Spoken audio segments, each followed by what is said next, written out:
Assalamualaikum anak-anak. Apa khabar hari ini? Bertemu kembali dalam sesi PDPR Bahasa Melayu tahun 6 bersama Cikgu FD. Semoga semuanya sudah bersedia ya. Tema pelajaran kita pada hari ini ialah Istimewanya Keluargaku. Unit 1, tajuk Seronoknya Keluarga Amar. Anak-anak boleh merujuk muka surat 6 buku teks Bahasa Melayu. Baiklah, standard pembelajaran ialah 3.7.1 iaitu menghasilkan perenggan yang kohesi dan koheran dengan betul. Baiklah anak-anak, secara ringkas, apa itu kohesi dan koheran?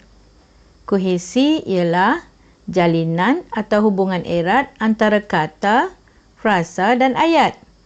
Koheran pula ialah kesinambungan idea yang disusun secara teratur dengan isi yang kemas. Objektif pelajaran kita pada hari ini ialah pada akhir pelajaran, anak-anak dapat menghasilkan perenggan yang kohesi dan koheran berdasarkan gambar pada muka surat 6 buku teks Bahasa Melayu. Sekurang-kurangnya 3 ayat dalam satu perenggan. Anak-anak boleh melihat sama-sama buku teks muka surat 6 sekarang ya. Pada hari ini karangan yang akan dibuat adalah sebanyak 6 perenggan. Diharapkan penerangan yang ringkas ini akan dapat membantu anak-anak mengarang dengan mudah. Untuk perenggan 1, cikgu nak anak-anak salin sahaja perenggan pendahuluan yang terdapat pada buku teks muka surat 6, iaitu keluarga Amar sering melakukan aktiviti rekreasi pada hujung minggu dan musim cuti sekolah. Baru-baru ini mereka berkunjung ke hutan lipur Latabayu, Baling Kedah.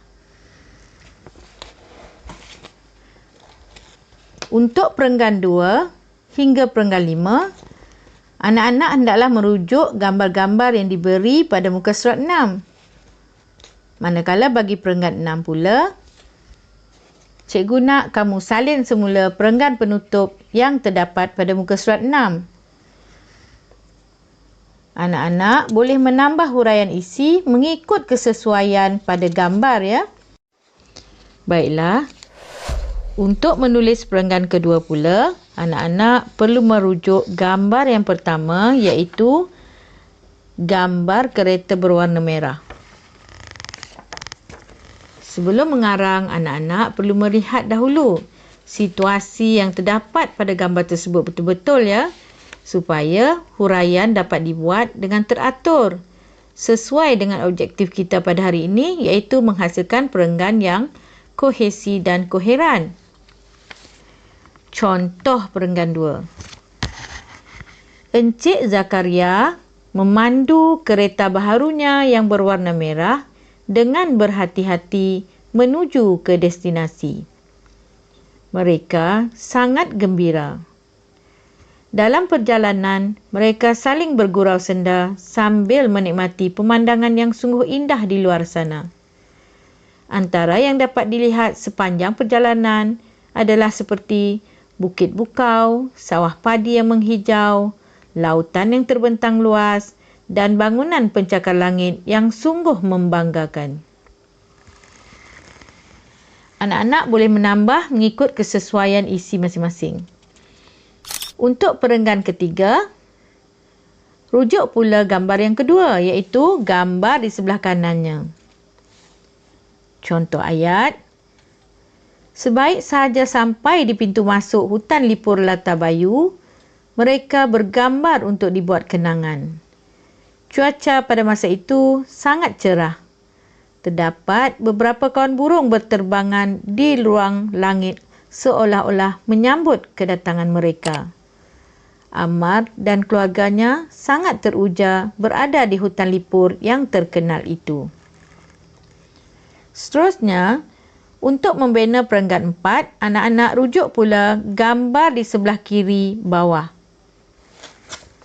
Contoh ayat.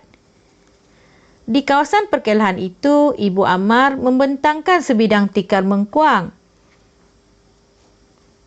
Lalu meletakkan barang-barang yang dibawa dari rumah. Beliau juga meletakkan beberapa gugus langsat, seikat rambutan, sesikat pisang dan sebiji kek untuk dinikmati bersama ahli keluarganya. Amar berasa sangat gembira sambil memerhatikan ibunya.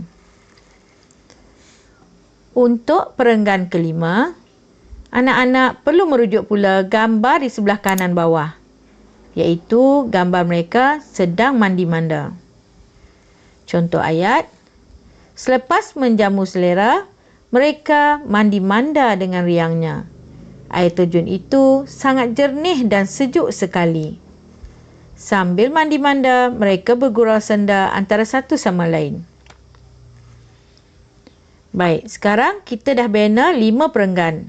Untuk perenggan ke-6, anak-anak perlu menyalin semula perenggan terakhir yang terdapat pada muka surat 6, iaitu perkelahan tersebut bukan sahaja menggembirakan tetapi juga mengeratkan hubungan kekeluargaan. Amar dan Irfan berasa sungguh seronok kerana dapat beriadah bersama-sama dengan keluarga. Jadi, jumlah perenggan yang telah dibina adalah sebanyak 6 perenggan. Baik, bagaimanakah untuk menghasilkan karangan yang terbaik? Untuk menghasilkan karangan yang terbaik, anak-anak perlulah memastikan pertama, terdapat hubungan yang erat antara kata, frasa dan ayat yang ditulis. Kedua, terdapat pertautan idea antara satu perenggan dengan perenggan yang berikutnya. Ketiga, menggunakan kosakata menarik dan sesuai. Keempat, cuba gunakan ayat yang indah. Contohnya, dengan menggunakan peribahasa dalam karangan yang ditulis. Akhir sekali, semak semula hasil kerja kamu. Gunakan formula teksi seperti yang cikgu ajarkan. Apa itu formula teksi? T, tanda baca. Semak tanda baca kamu. E, ejaan. Semak semua ejaan. K, kosakata. S, struktur ayat. I, imbuhan. Gunakan pensel yang sesuai untuk menulis karangan. Baiklah, itu sahaja pelajaran kita pada hari ini. Jumpa lagi.